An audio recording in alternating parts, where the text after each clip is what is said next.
ito yung imbrick o naka 3-way cross natin na imbrick major pain jelly gelema. So namumuti na yung ilong niya, puting-puti na, tapos napakakinis na rin. Gandang blue bar, napakaganda na rin ng hipo. Ayan o, putok na rin yung katawan niya. Good day mga ka-EA, so for today's video, eto nandito tayo ngayon sa tuktok ng aming bubong. So eto, pagka-aga-aga nagbabatak tayo ng ibon dahil mamayang gabi meron kaming loading training, no? So yung last time na training, which is sa San Jose, Nueva Ecija, nag-skip tayo nun kasi nag-alala ko nun medyo smash pa, pero maganda naman yung naging kinalabasan ng panahon nung kinabukasan ng release. Syempre, time check muna tayo, 6:22 AM, ayan. So nagpapa-raging tayo, at speaking of raging, nawala na sila. Doon na sila nagpunta. So meron pa tayong mga binu-viewing dito sa may bandang baba ng ating viewing section. Ayan. Meron diyang 4, 2 Dennis Palma line, isang African Black Eagle, isang Batusay line, tsaka isang imported line natin. Ayan. So ilan ba yun? 4? O tama, 4. So mamaya may papakita ko sa inyong breeder natin na naging problema ko siya recent.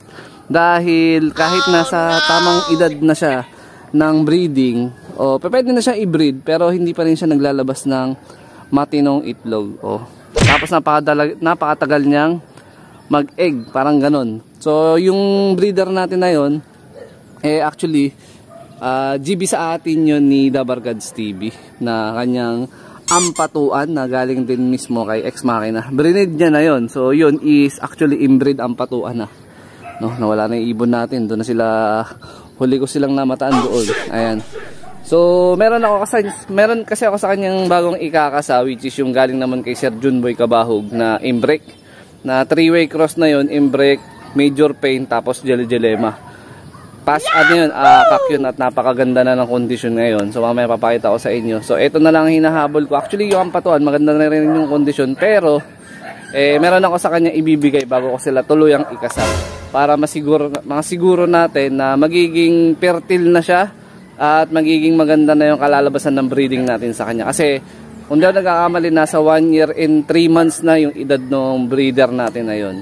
Pero usually pag nagkakasa kasi ako ng ibon, at lalo na galing sa young bird, kadalasan mga 7 to 8 months lang napuproduce na ng egg, tapos nagpipertil na agad. Pero sa kaso ni ampatuan, kahit sabihin mo naka 1 year old na siya nung nakaraan or less than 1 year, nasa tamang edad na siya nun, pero olas pa rin tayo. Ginawa ko na rin yung way nung suggest ng ibang kalapatids na yung natural breeding na pakapakawalan, tapos hayaan na lang mag-mate sa labas. Ginawa ko na rin. Pero ngayon meron tayong ibibigay sa kanya, napanood ko lang din sa vlog ni Sir Dennis. As actually, napanood ko rin sa ibang vlog yan. So susubukan din natin yung ganun sistema. Meron tayong ibibigay na gamot, which is mamaya at first time pa lang natin ibibigay sa kanya. Bibigyan natin siya na almost siguro 7 to 10 days bago natin sila tuluyan na ikasa. Ayun.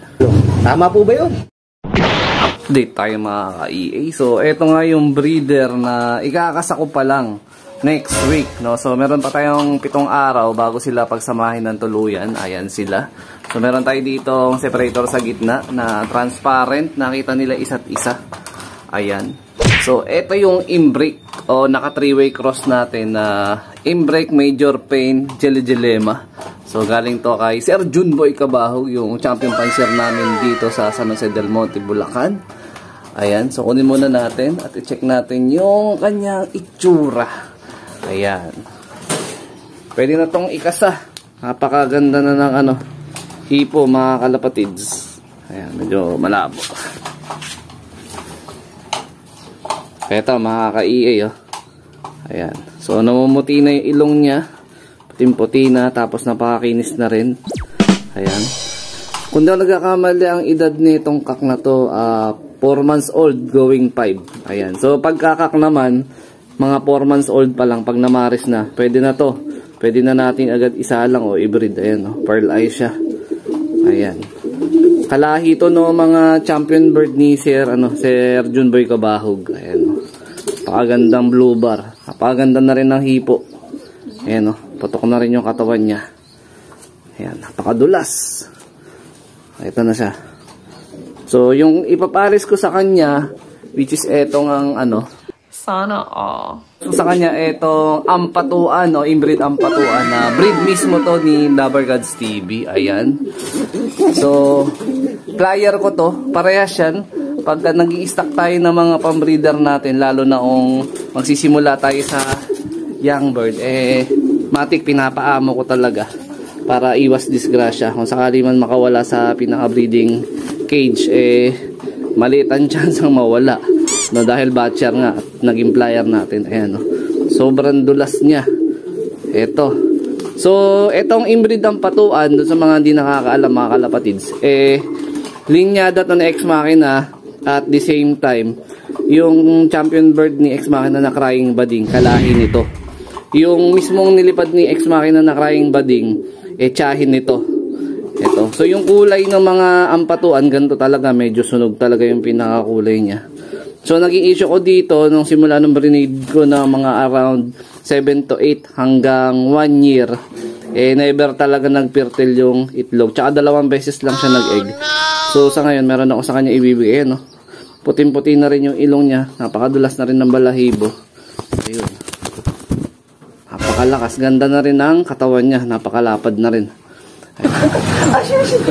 Mga kalapatids, no, magpapakain tayo, tapos naka-ready na rin yung inumin tubig nila dyan, pero meron tayong special na gagamitin. First time natin gamitin ito, Egg 1000. So, water soluble siya, pero meron ako naiisip na baka ilagay ko siya sa capsule, no. Pwede naman siguro yun, basta yung certain amount lang ng ano, na mismong powderized na soluble na to. Tapos naka-indicate naman kasi dito na marami siya full of ano siya, vitamins saka minerals na kailangan talaga ng ibon during breeding. So naka-indicate naman din na i-dilute siya sa 1 galon sa pamamagitan ng 1 teaspoon. So tatansyahin lang natin yon. Kung ganun lang kaunti yung tubig natin, kagaya na nandun, siguro mga halos ano lang to, gabudbud lang ng mismong ano, ng Egg 1000. Tapos naka-indicate din dito na maganda nga siyang i-tandem sa Bitmin Pro, which is gumagamit naman talaga tayo ng Bitmin Pro twice a week. Ayan. So ito baka gawin ko sa kanya at least 3 magkakasunod na araw, tapos mag-skip tayo ng isa, tapos 3 magkakasunod ulit na araw, no, sa loob ng 1 linggo tuwing umaga. Ayan, pwede siya sa manok, sa kalapati, tsaka sa pato. So, first time natin gagamit nito. Sana maging epektibo para pagka once na kinasa natin tong breeder natin, maganda rin yung kalalabasan ng kanilang ano, magiging itlog at maging fertile na, ano, itong mismo ano natin, breeder natin, mga foundation bird natin. Ayan, oh. Update tayo mga ka-EA. Ito, nagpasok na ibang mga breeder na, ibang mga flyer natin, no, mga kalapatids. Ito na sila. Si Taiwan, si Japan, si Batman, tapos saan yung iba? Dito may 3 pa. Ayun, si Beck, yung rectang anak ng Alphonse na wala pa akong pangalan, tsaka si Tisay, ayun, yung imported. Ayan, so mamayang gabi meron tayong loading training at bukas ang abangan yan. Hindi ko lang alam kung saan specific yung pinaka bitaw bukas, pero yan, sana ganito yung panahon bukas para at least maganda pa uwiin natin. So, dito ko natatapusin tong video na to. Shoutout sa mga solid supporter natin dyan. Siyempre, huwag kakalimutan mag-like, comment, and share. Kung bago pala sa ating YouTube channel, siyempre. So, ingat mga kalapatid. Keep safe. God bless. Kain na. Kain na. Alright. Ayan sila.